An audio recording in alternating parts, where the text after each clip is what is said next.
8 races gone, 8 to go, and it's time for a quick check-in with the teams and drivers to see how things are going at the halfway point in the season. Williams Renault. The stats say the team have been dominant so far, and it's clear the FW15C is the best car out there, but it's not been quite as one-sided as it looks. And one reason Williams are so far out in front is that while Hill is a regular on the podium, Andretti and Patrese have not been contributing as many points to their teams, with McLaren and Benetton being essentially one-car efforts. Perhaps it was to be expected that Prost would have a steep learning curve to return after a year out, in which lots of new technologies have been integrated into F1 cars, but he nonetheless came in for a lot of criticism, particularly at home, for his perceived underperformance. But he seems to have got the measure of the car at last, and victories in Canada and France have steadied the ship and put him solidly atop the table, even if it's still closer than he would have liked. Hill, for his part, has impressed a lot of people who are sceptical of his lack of race experience at this level, and with 4 fourth places and a third from 5 finishes, he's certainly contributing to the team effort.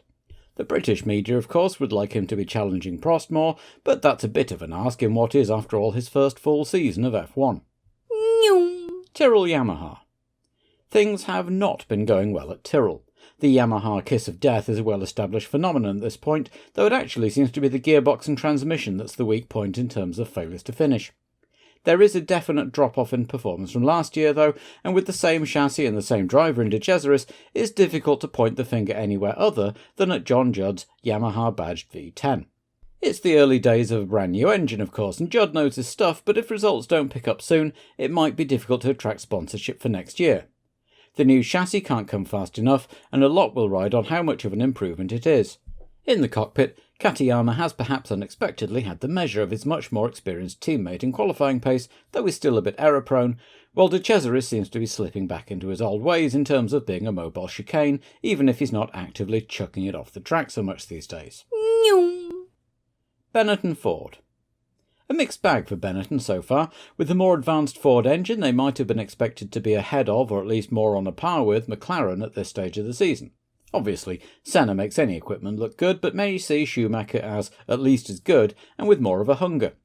The difference is, at least in part, the amount of electronics that Ron Dennis's team have access to, so perhaps it's no surprise that Flavio Briatore has been so keen on the idea of banning them, and no doubt the imminent loss of Camel sponsorship will sharpen that. Of course, Flavio is not only a master negotiator but a personal friend of Bernie Ecclestone, so no doubt Benetton will be fine financially in 1994. Schumacher has certainly shown his quality so far, regularly dicing on even terms with Senna, and has set fastest lap 3 times too. Patrese in the other car has been another story though. After a couple of pretty good years at Williams that had confounded many people's opinions that he was past it, he seems to have really struggled to adapt to the Benetton. Whether it's the step down in technology or new team environment is unknown, but even the most generous pundits agree that his 17th season in F1 could be his last if things don't pick up. McLaren Ford. The doom and gloom hanging over Woking over the winter has proved exaggerated, as it turns out, in no small part due to Neil Oatley's excellent MP48 chassis and the electronics input of TAG and Bob Bell's own R&D department, which have made up for the lower power of the Ford V8 Series 6 engine, compared to both last year's Honda V10 and the Series 7 Ford in the Benettons. All of which have persuaded Ayrton Senna after much hemming and hawing to drive the car, and very well he's done too, most notably with a storming home win in Brazil and his heroics in the wet at Donington.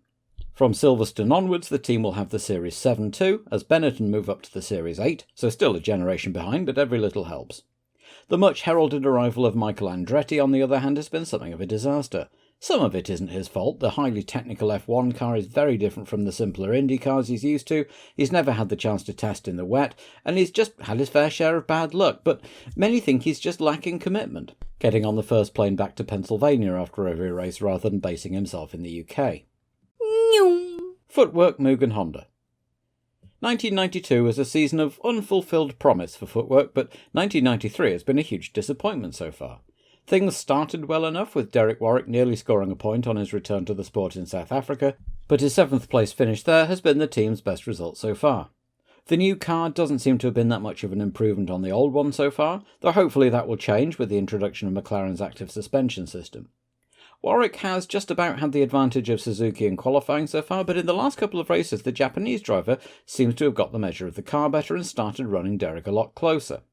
Looking at the second half of the season, the team will be hoping to improve and get back into the points, and the two drivers will be keen to prove themselves to each other, their current boss, and any potential future employers. Lotus Ford. A great start to the season with Herbert's fourth places in Brazil and Europe, and it looked like the team were on their way back up to the top, building on their excellent 1992. Unfortunately, things haven't panned out that way, and it seems to be getting worse rather than better. Herbert has failed to finish 3 times in the last 4 races. Part of the problem seems to be the active suspension, which is a descendant of the same system Lotus have been using since 1987, and the continuing quest to try and make it actually work properly has been a major drain on the team's resources for years. Johnny Herbert, by now a fixture at the team, has had the better of the less experienced Minardi overall. Whether this will change as Sandro gets a bit more experience under his belt, we'll see. Jordan Hart. After the team's awful 1992, pretty much anything would be an improvement, but it hasn't been much of one. Barrichello looks good and should have scored twice if not for a bit of bad luck, and has absolutely dominated both his teammates so far. The weak link in the Jordan 193 has been the gearbox. The in-house semi-automatic unit had a tendency to stick in gear, and they had to revert to the old manual box while they worked out the kinks. The lack of active suspension has been a problem too, as has the short wheelbase, which makes the rear end rather skittish. When it's moving, Barrichello can usually be found mixing it in midfield, but Thierry Boutsen has been a real disappointment after replacing Ivan Capelli. Just like the Italian, his motivation appears to be shot after a pretty demoralising 1992. And just like Patrese, the veteran needs to see a bit of improvement if this isn't to be his last season. Larrousse Lamborghini. The small, colourful French team have had a fairly good season in qualifying, but failed to capitalise on it for the most part, not least thanks to a 50% finishing rate so far.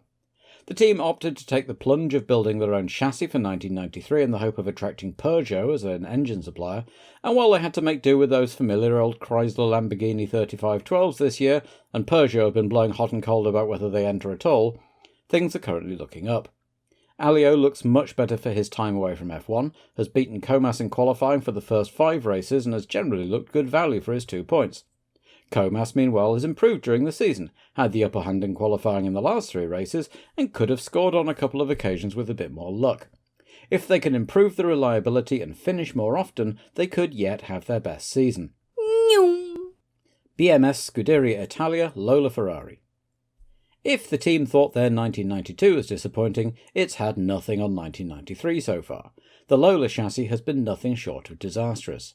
The low-tech approach, while financially motivated, has at least meant the cars have been a little more reliable than some of the others at the back, but with one exception, it's been one of the Lolas that's been the one to DNQ at every race. It's certainly been a baptism of fire for young Luca Badoer, though he seems to have broadly had the beating of his veteran teammate, especially recently. Alboreto, for his part, may be doing a great job mentoring Luca, but looks a long way from the driver who used to go toe-to-toe with Alain Prost. Perhaps, like his fellow veterans Patrese and Boutsen, his career is winding down to its end. The team had been hoping to make use of Ferrari's traction control system later in the year, but with the decision of the prancing horse to discontinue its engine support for next year, and the apparent imminence of such systems being banned anyway, it seems unlikely that that will now happen. Minardi Ford. Unlike their fellow small Italian team, the popular Minardi squad have already had their best season ever in terms of points, beating the 6 points scored in 1989 and 91. And all but one of those 12 points were scored by Pierluigi Martini, who will be returning to the team for the second half of the year.